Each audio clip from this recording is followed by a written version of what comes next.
decir que esta S de X es la suma de la serie, o sea, es la función a la cual representa la serie. Eso en realidad no es cierto, porque puede pasar que este límite exista, o sea, me dé un valor S, vamos a llamarle S', pero este valor no es el valor de la suma de la serie, no es la función a la cual representa esta serie, simplemente es el valor que tiene el límite, pero no es la función a la cual representa. Porque para que sea eso, tenemos que probar que esto per se, en solitario, así solamente, digo n infinito, y acá tengo fn de x, esto en realidad está, digamos, por ejemplo, si yo tomo esto en valor absoluto, esto en realidad termina siendo una serie, digamos, o termina definiendo una función f de x que la tiene como mayorante, digamos, ¿no? Está acotando cualquier situación que uno considere ahí en la expresión que estoy. Esto es lo que se llama criterio de Weierstrass, ¿no? Para acotar una serie en relación con una función que uno quiere representar. Entonces, si la serie converge, y hay muchos métodos para estudiar convergencia, nosotros no lo vamos a estudiar ahora, estoy simplemente introduciendo el concepto de serie para luego vincularlo con el concepto de función. Y si uno prueba que la serie es convergente, si es convergente, entonces el límite existe y ese límite nos da la suma de la serie. Es decir, esto es cierto, es decir, esto representa efectivamente a esta función, si y solo si esta serie es convergente y podemos probar que está siempre acotando, digamos, el crecimiento. Es decir, la función S de X está siempre controlando el crecimiento de la función. No crece más que ella. Crece hasta ella, inclusive, pero no más. Es decir, que puede llegar, uno puede tener así, ¿no? Suma de fn de X puede tener así, digamos. Cuando es igual, tenemos la función. Y cuando no lo es, tenemos una desigualdad de ese tipo. Entonces, resumiendo un poco la cuestión. Profe, dijo que el límite ¿Cómo? representa la función sí, solo sí, la serie. Si la serie es convergente. Buenísimo. Si la serie es convergente.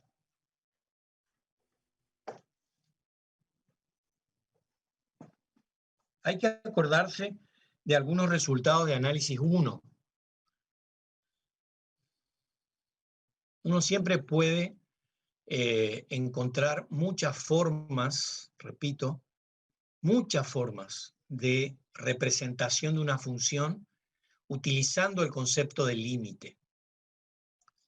El concepto de límite es un recurso valiosísimo a la hora de definir un objeto como ese, como el de una función o un operador, digamos, ¿no? El concepto de límite es muy, muy poderoso.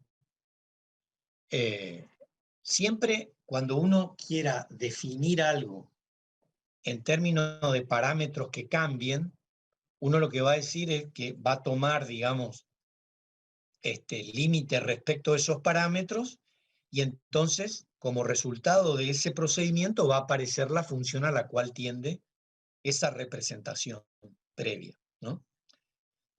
Hay muchas técnicas para poder encontrar sucesiones o formas alternativas de funciones que en realidad lo que aportan no es al concepto de función, sino a lo que nosotros en ingeniería llamamos la tratabilidad de la función, ¿no?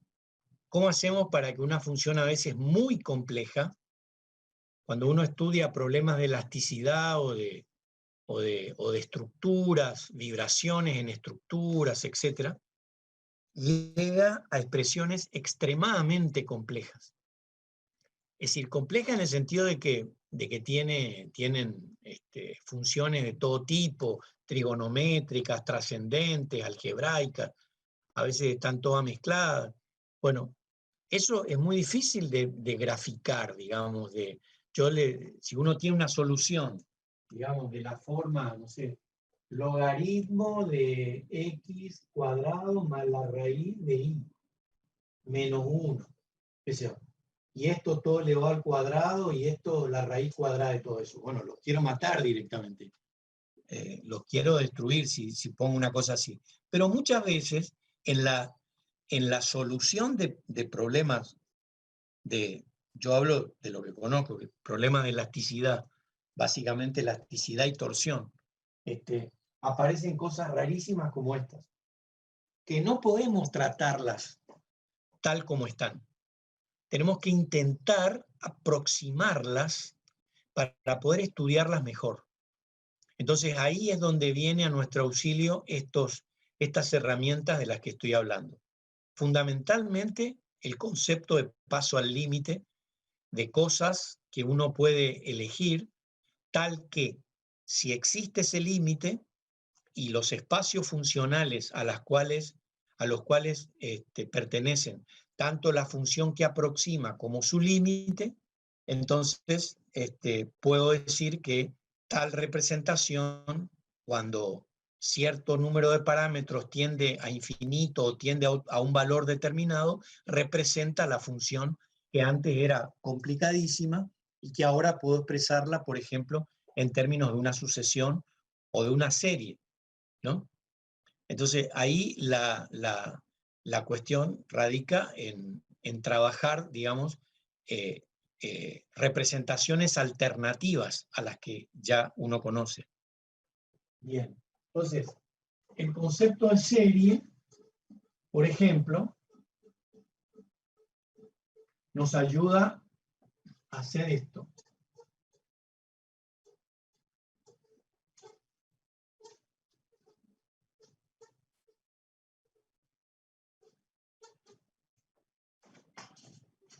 Vamos a suponer, por ejemplo, una función de dos variables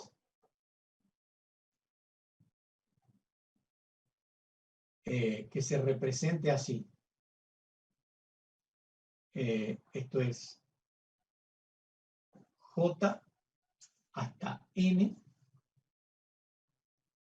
y k hasta m de a sub jk, por ejemplo, por x sub j por i sub k. Por i sub k. Por i supra k.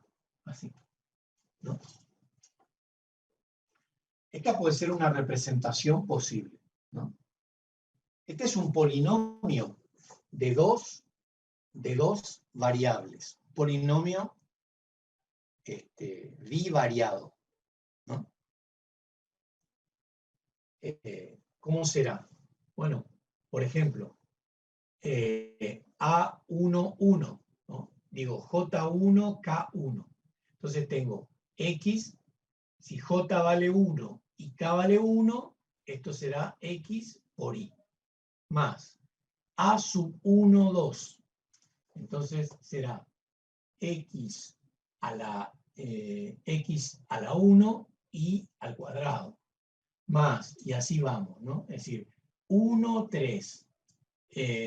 No sé, si vamos, por ejemplo, J, supongamos que J vaya de 1 a 4 y K también vaya de 1 a 4.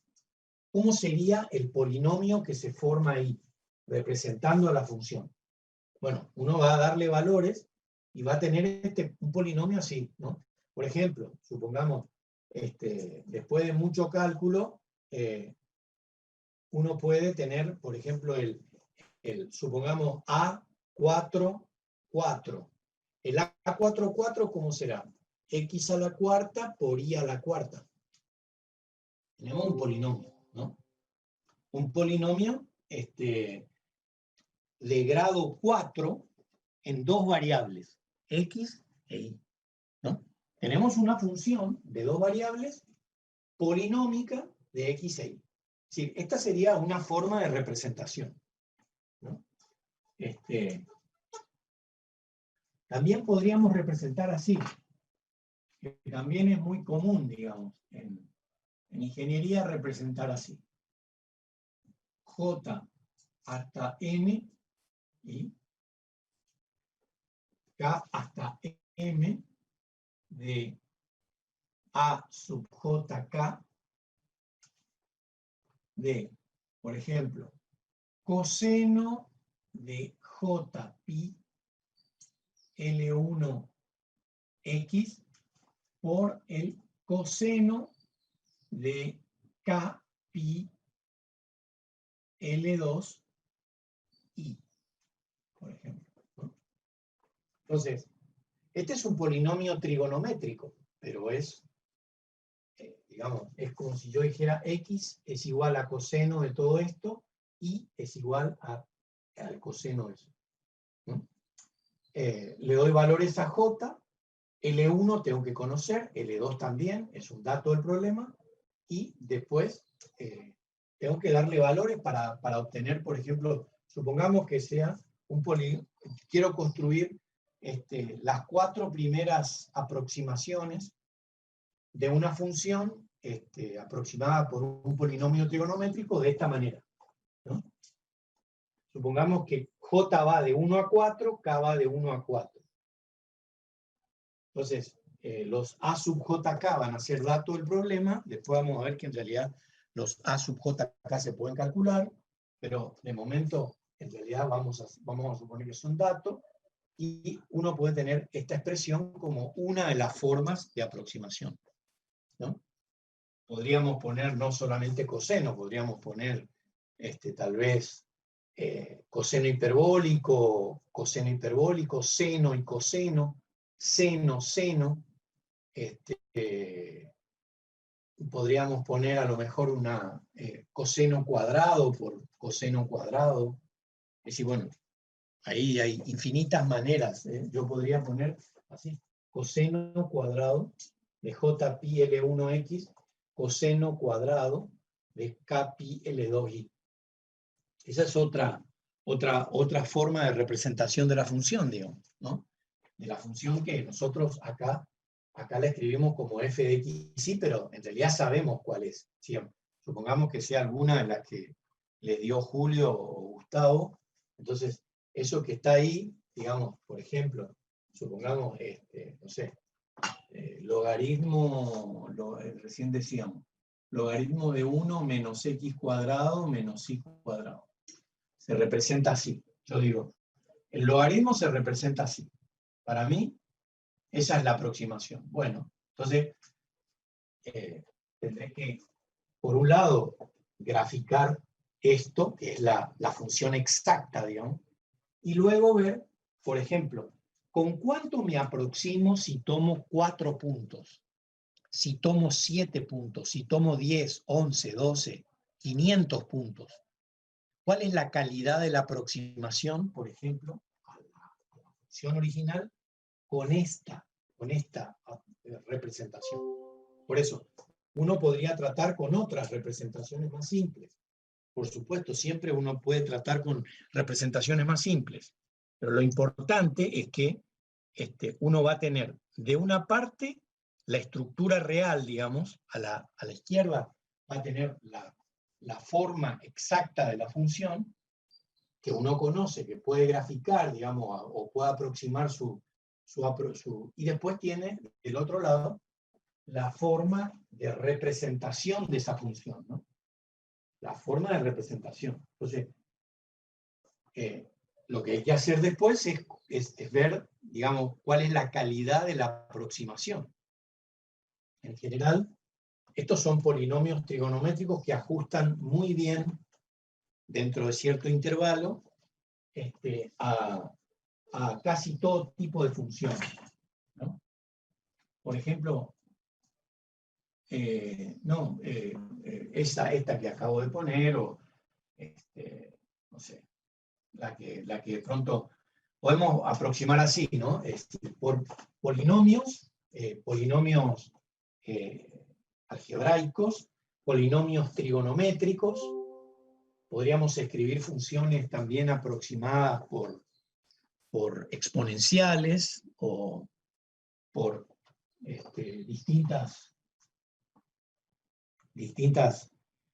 funciones que cumplan determinada condición. ¿Qué condición tienen que cumplir, digamos?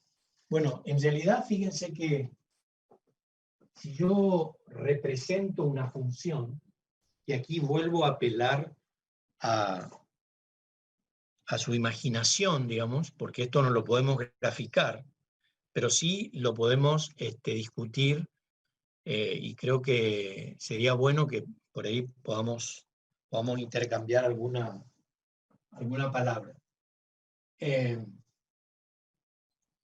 F, decíamos, y lo digo con muchísimo cuidado para que todos puedan comprender, f de xy, tal como está escrita ahí, en realidad es como si fuera, no lo es según el tratamiento habitual, como si fuera un vector, digamos, ¿no? F en realidad es un vector, pertenece a un espacio vectorial, a un espacio en realidad de funciones, ¿no? De modo que lo que está a la izquierda es un vector, en este caso representado por esta función. Lo que está a la derecha es la base respecto de la cual uno va a construir la representación. Es como si uno escribiera, ¿no es cierto?, un vector, USUI, así, ¿no? La suma, digamos, de phi sub n por los versores de la base, así, ¿no? Estas son las componentes, estos son los versores de la base, ¿no? Si uno tuviese acá, por ejemplo, esto puede ser, por supuesto, una función de varias variables, x1, x2, hasta xn. Entonces, ¿cómo se va a escribir? Bueno, se va a escribir así, n, desde idio, acá, desde i hasta n, ¿de qué? De las distintas componentes del vector, x1, x2, hasta xn, por los versores de la base, digamos, ¿no? Así. Esa es la forma que indica la geometría analítica. E sub i j son los vectores unitarios, o de versores ortonormales, ortogonales, 2 a 2, que exige, digamos, la condición de existencia de una base, ¿no? Y la relación entre base y dimensión. Bueno, si uno traslada este resultado al caso de la aproximación, en realidad siempre que estemos aproximando una función, lo que estamos haciendo es construir una base de representación particular. Por ejemplo, aquí la base de representación es polinómica. Es decir, uno podría considerar que x e y sometidos a cierto peso, digamos, forman parte de, o puede demostrarse que son ortogonales 2 a 2 respecto de un peso, respecto de una función llamada peso, en relación con la cual son ortogonales. Aquí, por ejemplo, la ortogonalidad se da entre las funciones trigonométricas. Entonces, uno podrá, en definitiva, digamos, escribir que una función, o sea, un campo escalar, por ejemplo, o un campo vectorial, en este caso, podrá escribirse, en general, digamos, como la suma, digamos, la suma sobre todas las componentes de la base, de la misma manera otra vez, ¿no? Phi sub n, acá tenemos todo esto, y acá tenemos los polinomios, digamos, que nosotros en este caso vamos a usar, un polinomio en X, digamos, y un polinomio en Y, ¿no? Y J, acá, y J, ¿no? Entonces, esto también es una representación de la función. Estas son las bases de representación, son las bases polinómicas, no necesariamente 1, 0, 0, 0, 1, 0 y 0, 0, 1. Es decir, uno en general podría pensar que la misma representación que tiene el conjunto de vectores canónicos para construir la representación en R3 se puede generalizar al caso funcional simplemente eligiendo convenientemente las nuevas bases, que ahora ya no van a ser tan simples como las que plantea la geometría analítica en relación con el sistema de coordenadas cartesianas ortogonales, sino que acá la representación es más compleja en el sentido de que no hay un espacio de representación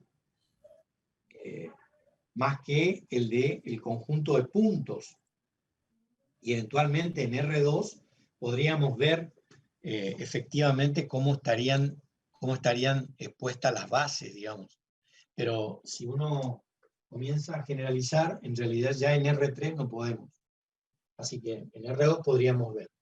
Entonces, la idea es que uno no pierda de vista que las funciones tal y como se presentan en esa primera línea del práctico pueden tener otras formas de representación, para lo cual en realidad uno lo que hace es introducir el concepto de base otra vez. El mismo razonamiento que hacíamos en geometría analítica, lo hacemos ahora, solo que no tenemos vectores en el sentido clásico del término, sino que tenemos funciones que operan a la manera de vectores ortonormales y ortogonales. Es decir, son los vectores canónicos, ahora representados por funciones, no por los vectores unitarios que ustedes conocen. Eso es lo que quería decirles, porque me interesó mucho que además de mirar, digamos, esa aproximación interesante que era estudiar las funciones tal y como se construyen, tal como se definen, quería comentarles justamente que había otras formas, ¿no? Otras maneras de representar una función de varias variables, en particular de dos variables. Entonces, lo que quiero que escriban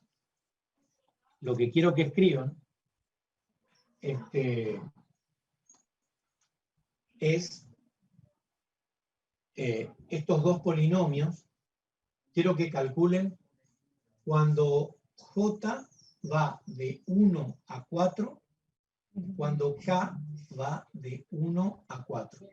Lo mismo acá. Cuando J va de 1 a 4 y cuando K va de 1 a 4. ¿No? Bueno, si uno pusiera acá, diría F aplica una porción de R2 en R, tal que, y sigue ahí, ¿no?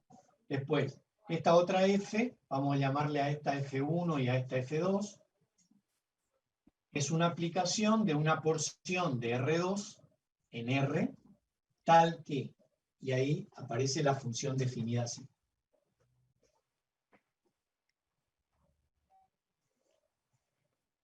¿Cuánto valen los A sub JK? Bueno, habría que darle valores a sub JK, ¿no? Es decir, acá cuánto, para el primer caso, por ejemplo, ¿cómo tendríamos? A, supongamos que J vaya de 1 a 4 y K va de 1 a 4.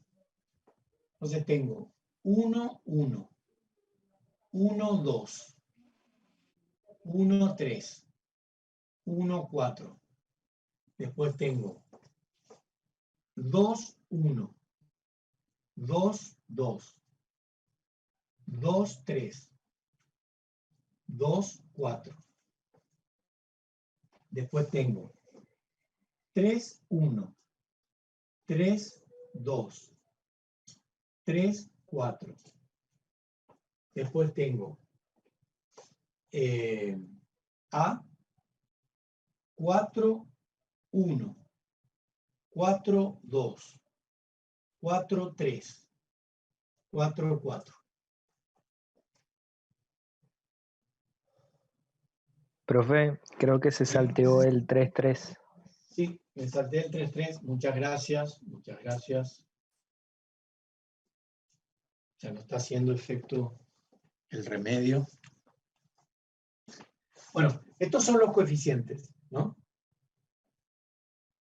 Supongamos ahora que decimos, voy a poner así, A1 vale 1, A2 vale 2, A3 vale menos 4, A1, 4 vale 5, A2, 1 vale 7, A2, 2 vale 1/3, A2, 3 vale menos 1/4, A2, 4 vale menos 1/7, A3, 1 vale menos 5/3, A3, 2 vale 1 sobre raíz de 3. A3, 3 vale 2 sobre raíz de 3 y A3, 4 vale 3 sobre raíz de 3. Me parece que están todos. Sí. Y acá A4, 1 vale E, A4, 2 vale E a la menos 1, A4, 3 vale E a la menos 2 y A4, 4 vale 0. Si yo le asigno esos números, si yo le asignara esos números, ¿cómo quedaría expresada la función? Esa es mi pregunta. Los mismos números para el otro caso, para esta f de x. ¿Cómo quedaría, si ustedes construyen la función, cómo quedaría la expresión del polinomio? ¿Cómo quedaría expresada o cómo se representaría entonces la función con estos puntos? Con estos puntos. Si yo cambio estos valores, por supuesto que cambiará la representación polinomial, ¿no? Claro que sí. Cambia totalmente. Es decir, los A sub JK están como controlando la situación de la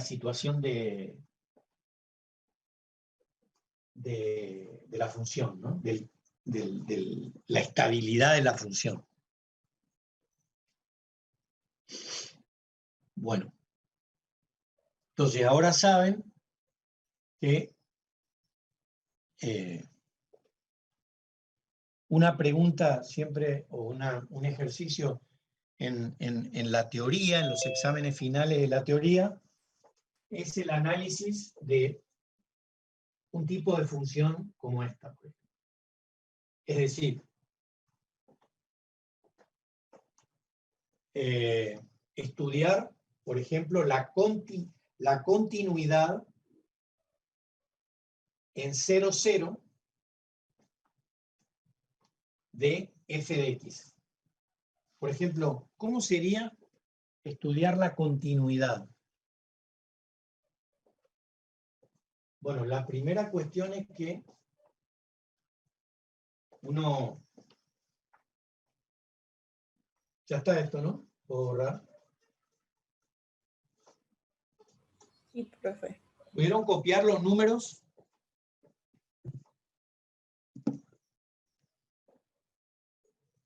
Bioti, ¿está por ahí o no? ¿O se fue a...? ¿Está en algún lugar de la galaxia? Ah, No, bueno. sí, sigo grabando. No. ¿Pudieron copiar todos la distribución de números? Sí. Bueno, está bien, tienen todos los datos. Ah, lo que les va a faltar acá, para hacer la cuenta, L1 y L2, ¿no? Vamos a suponer que L1 sea igual a 2 y L2 sea igual a 4. Para que puedan hacer esta segunda, para que puedan reconstruir esa segunda función.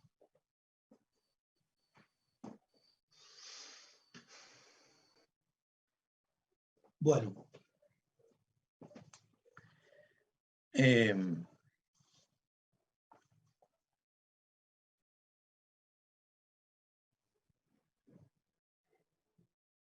El concepto de límite es muy parecido, salvo por alguna condición topológica, pero digamos, es casi idéntico a la definición de límite que ustedes conocen asociadas a una variable real, digamos, ¿no?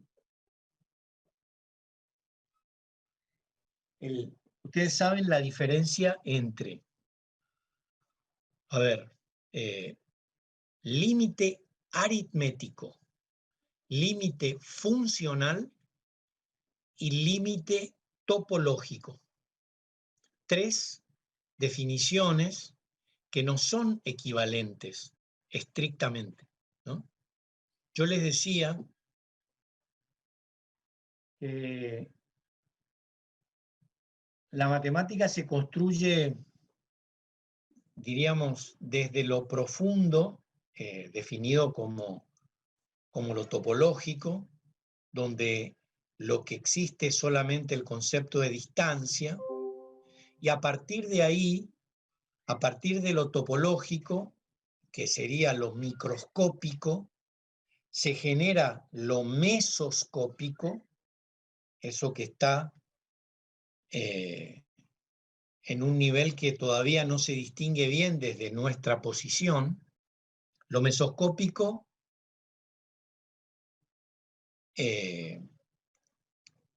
remite a la geometría, ¿no? La geometría ya es mesoscópica, o sea, tiene dimensiones que están entre lo macroscópico y lo microscópico, están en un plano intermedio. Ese es el dominio de la geometría. Ese es el dominio de la geometría, de la forma, digamos, ¿no? De la forma. Y finalmente, sobre la geometría, sobre el concepto de forma, se construye el concepto de función. Entonces, ahí tenemos como 3 niveles de cálculo de límites que son distintos en realidad, ¿no? Uno puede tomar límites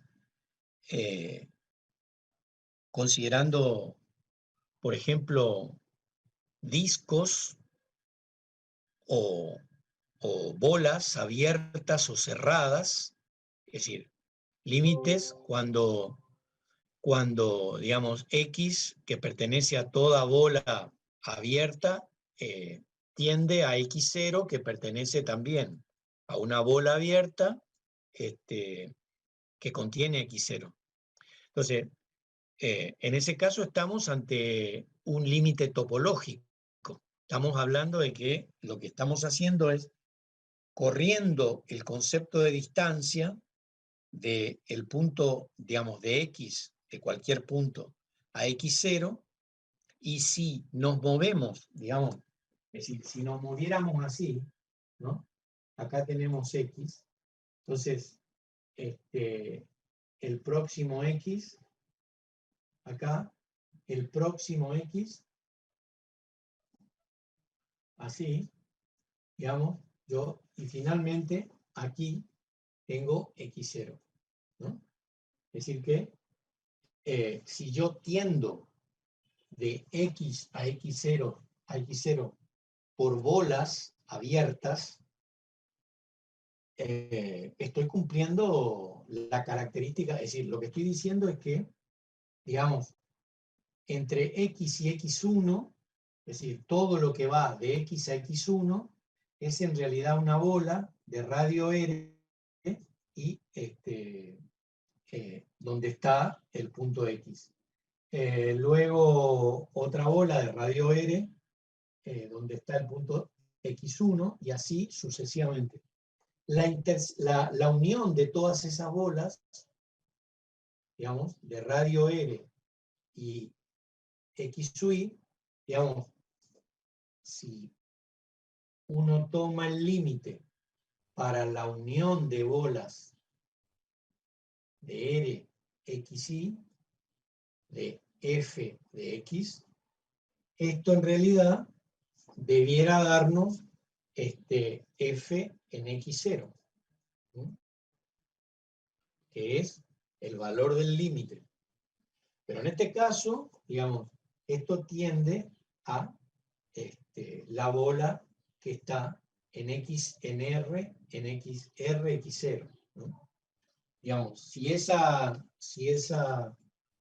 unión converge o tiende a esta última bola en X0, estoy en realidad tomando el límite topológico, digamos, ¿no? Que es de difícil cálculo porque en realidad acá lo que tenemos es una distancia. Estamos tomando en realidad un límite respecto de una distancia, ¿no? Respecto de un objeto que no es muy fácil de identificar, digamos, ¿no? Como decíamos nosotros en análisis 1, ¿no? Volvamos a eso, para que después podamos, decíamos, bueno, el límite cuando X tiende a X0 de f de X es igual a L, si, solo si, para todo epsilon mayor que 0, existe delta, digamos, función de epsilon. Entonces acá venía la condición, ¿no? Es decir, bueno, dice, para todo epsilon mayor que 0 existe un entorno, digamos, delta, ¿no? Que depende de epsilon, depende de cómo funcione la aproximación en el conjunto imagen. Es el conjunto imagen, la variación en epsilon, en más menos epsilon de L, en el conjunto imagen, la que va a definir la existencia del intervalo de convergencia del límite de la función a través del límite al punto X igual a X0. No es al revés. Esa es el operador límite. En realidad, digamos, si uno dice así, digamos, el operador límite, este operador, que es eso que está ahí, en realidad nos dice que cuando lo aplicamos sobre una función, nos da una cierta respuesta, digamos, de esa función valuada en un determinado punto, por ejemplo en X0, ¿no? Esa es la idea. Pero entonces, este operador actúa sobre F, es decir, actúa sobre el codominio, actúa, no sobre el dominio. Entonces, si yo aseguro que la fluctuación en epsilon del dominio me garantiza la existencia de deltas alrededor de X0, que es el punto que queremos conocer en términos de si existe o no, si ahí está la función definida o no, entonces En realidad lo que nos preocupa es esta cuestión, pero esta cuestión va a aparecer si y solo si cuando nosotros podamos establecer una relación entre la variación de f en el codominio respecto de la variación de x, digamos, si se admite el término, en el dominio, ¿no? Es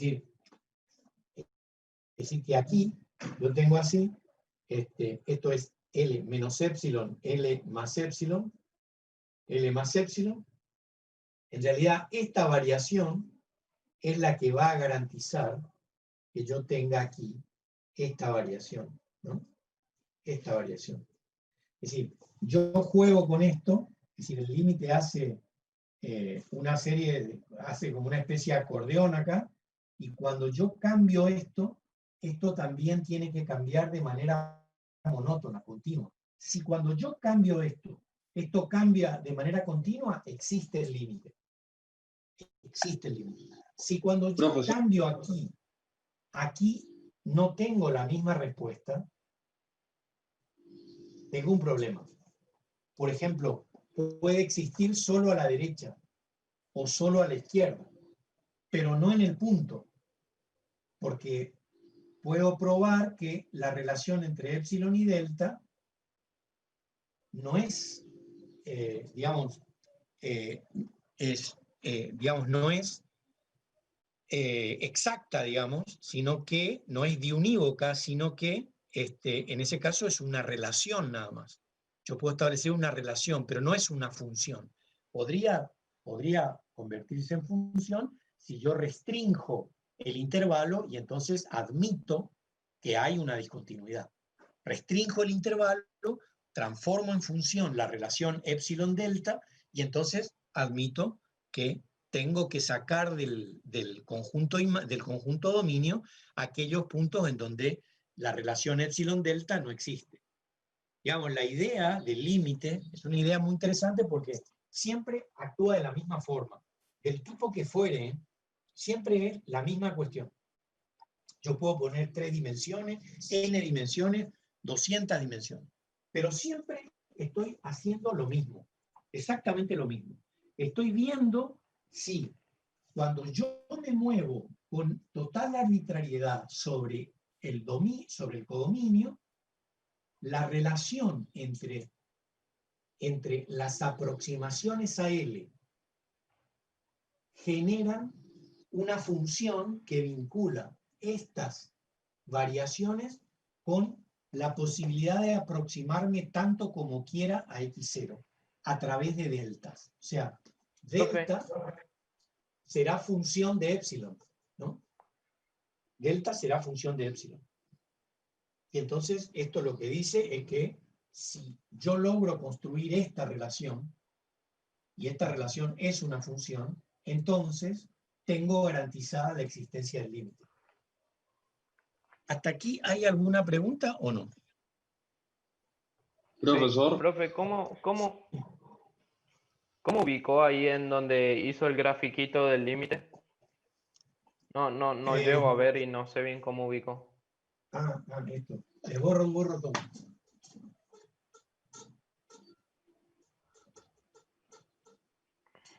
Uno tiene así, ¿no? Más o menos, una cosa así. Entonces, está preocupado por esto, ¿no? Acá tengo x0 y voy a poner así. Entonces yo voy a estudiar así, acá, ¿no? Esto es L más epsilon y esto es L menos epsilon. Entonces, así, vamos a poner,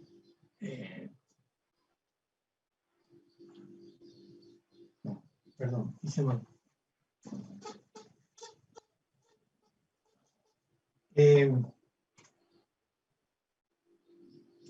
Así. Esto es f de x y esto es X. Y esto lo podemos generalizar a cualquier dimensión.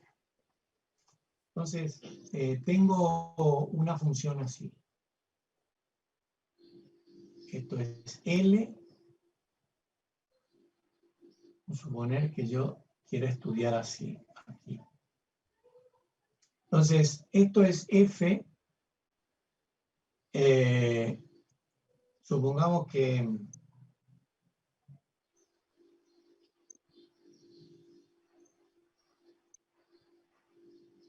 ahí. Esto es X0. Esto es X0 más delta. Esto es X0 menos delta. Esto es L. Esto es L más epsilon. Y esto es L menos epsilon. Pues lo que yo decía recién es que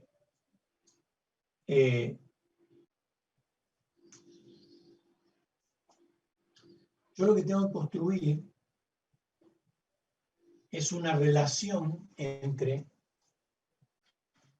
en realidad no interesa mucho, sí, por supuesto que tiene que ver con la estructura de la función, pero lo que va a aparecer como relevante acá, por eso se llama técnica epsilon delta, es esta relación, la relación entre cómo puedo moverme alrededor de L produciendo una situación idéntica alrededor de X0. Porque el límite, fíjense, el límite es algo que opera sobre f de x, pero en realidad los puntos que nos interesan están en el dominio. Es decir, la continuidad o no se va a dar, es decir, la existencia del límite y posteriormente la continuidad o no, se va a dar cuando uno analice lo que sucede con cada punto del dominio en un entorno reducido de estos, ¿no? Si en todos los puntos del dominio yo puedo encontrar este vínculo entre epsilon y delta, bueno, tengo garantizada la existencia del límite. La relación epsilon-delta se va a construir, digamos, así, ¿no? Es decir, x menos x0 mayor que delta, menor que epsilon, y por otro lado, f de x menos L menor que epsilon, ¿no? Estas son las dos cuestiones que yo debo resolver, ¿no? Ahí es donde voy a encontrar el vínculo, ¿no? Bueno, de la primera, claramente, o de la segunda en realidad, sale así, ¿no? f de x menos L entre epsilon, así, me queda epsilon más L, y acá me queda, esto es análisis 1, esto es, me queda L menos epsilon, ¿no? Ya, L más epsilon, L menos epsilon. Y en el otro lado me queda x menos x0 menor que delta, así, mayor que 0, ¿no? Entonces, lo que tengo ahí, digamos, uno puede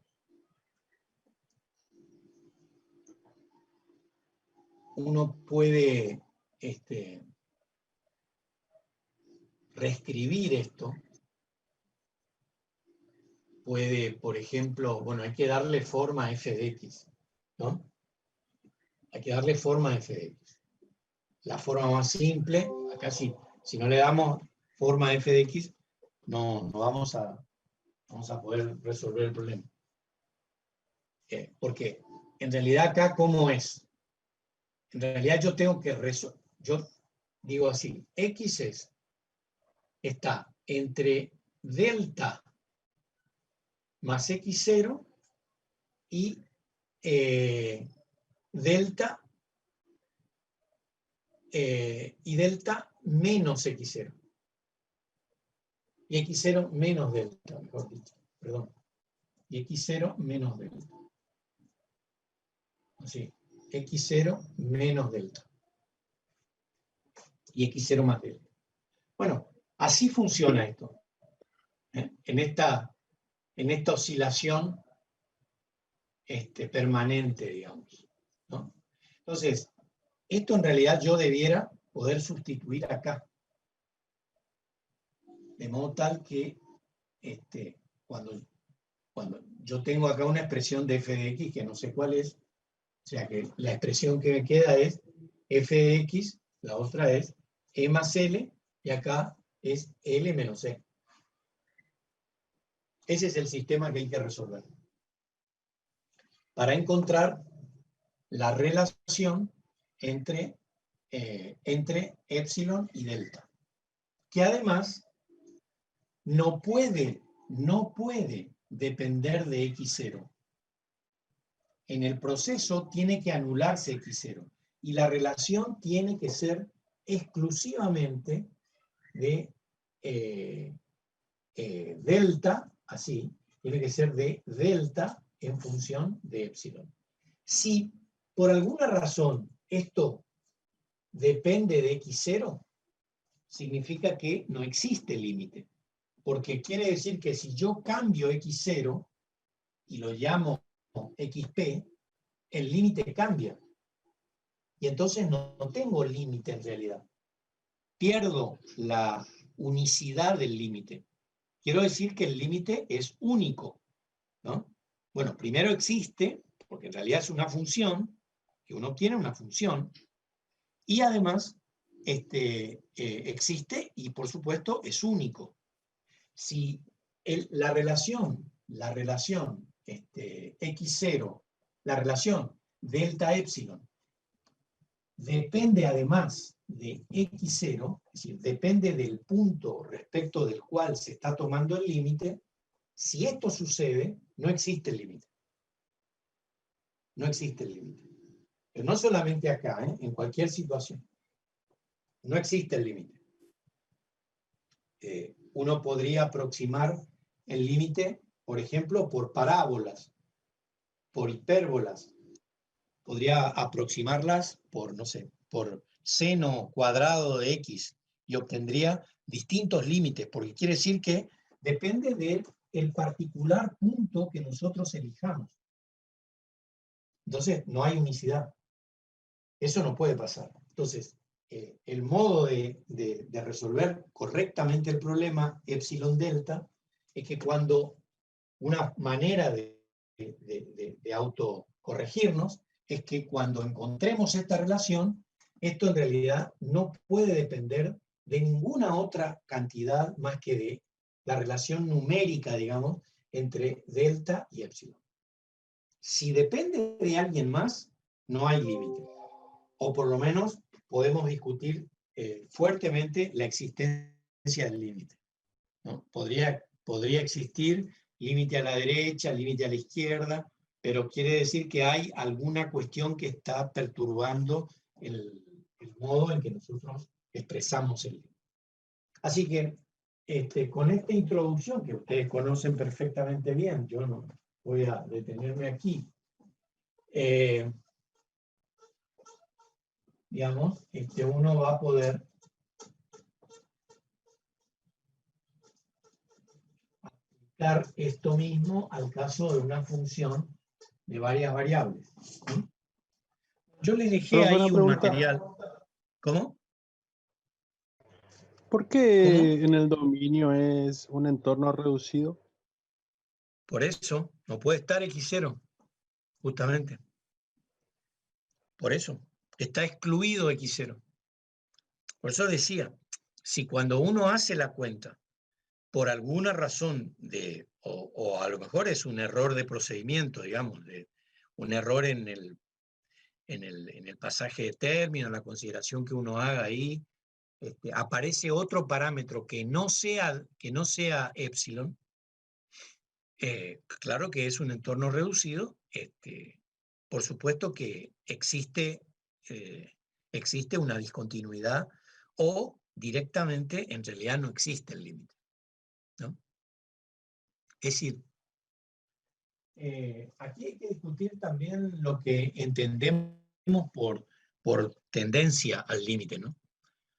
Cuando nosotros decimos que el límite existe, cuando decimos que el límite existe, digamos, x tiende a x0 de f de x y tiende, por ejemplo, a f de x0, estamos diciendo que el límite existe,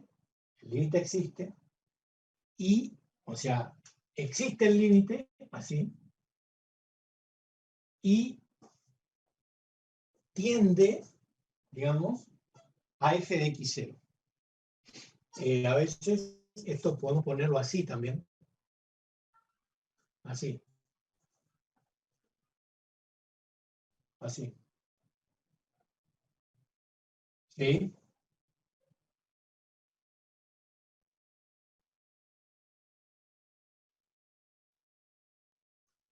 Claro, claro. Esa era una. Esa era una. La existencia del límite era una. ¿Cuál era la otra? Que existe la función por derecha y por izquierda. Claro. Exactamente. Eso mismo.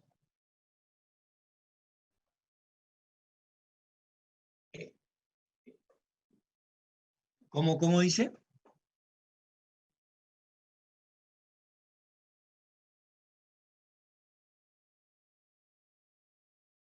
Claro, no entendí el... Entonces, si llevamos a la situación de R2 o de Rn, todavía no di la definición, pero digamos, primero, diríamos, existe el límite cuando x tiende a x0 e y tiende a y0 de f de x y. Existe el límite. Luego, existe y está definida la función en x0 y 0. ¿No? Está definida la función en x0 y 0. Y finalmente, el límite cuando x tiende a x0 y tiende a y0 de f de xy es igual a f de x0 y 0. ¿No? Entonces, existe el límite, la función está definida y luego coinciden la imagen y la función cuando sobre ella actúa el límite simultáneo de x teniendo x0 y teniendo y0. Aquí hay que hacer alguna recomendación porque no solamente aparece aquí, sino en todo lo que signifique funciones de varias variables. El límite simultáneo, el límite simultáneo, ¿cómo sería? Bueno, cae de suyo, me parece que el límite simultáneo va a ser límite cuando x tiende a x0 y tiende a y0 de f de xy igual a L. Igual a L. Pero yo podría, en ese caso hablo de límite simultáneo. De límite simultáneo. Límite simultáneo. La función es continua en un sentido riguroso cuando no solo el límite simultáneo, sino también los límites iterados tienden a la misma expresión. O sea, en realidad uno define así el límite y aquí significa que está implícita esta otra situación. Digamos, límite cuando x tiende a x0 de f de xy, límite así, está implícita esta situación. Digamos, límite cuando x tiende a x0 del límite cuando y tiende a y0 de f de xy igual a L, y límite cuando y tiende a y0, límite cuando x tiende a x0 de f de xy igual a L. Entonces, cuando uno dice que los límites, que el límite simultáneo tiende a L, es porque en realidad también los límites iterados tienden a L. Es decir, los límites tomados de esa manera. Si sucediera que los límites iterados son diferentes, es decir, y en algún caso son diferentes, no que no existan, sino que Profe, son podría distintos. semana al medio eso porque no llega casi la luz ya ahí. Ah, bueno. No, decía así, ¿no? Si el límite, cuando x tiende a x0,